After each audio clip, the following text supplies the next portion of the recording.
morning guys. Hanya kita karon sa board piling works.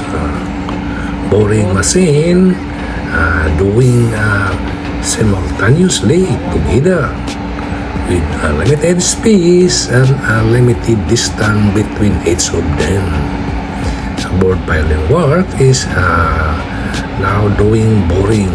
This is the boring machine of which three of them are doing boring work. So guys, ayaw kalimot sa pag-subscribe sa akong YouTube channel, shares, likes, please the notification bell so you will be notified once another video is uploaded.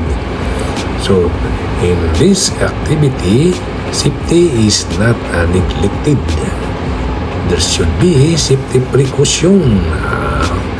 You see the white barricades preventing anyone to come into inside without any permission because supervisor is always there because of that problem. Bye. See you next time.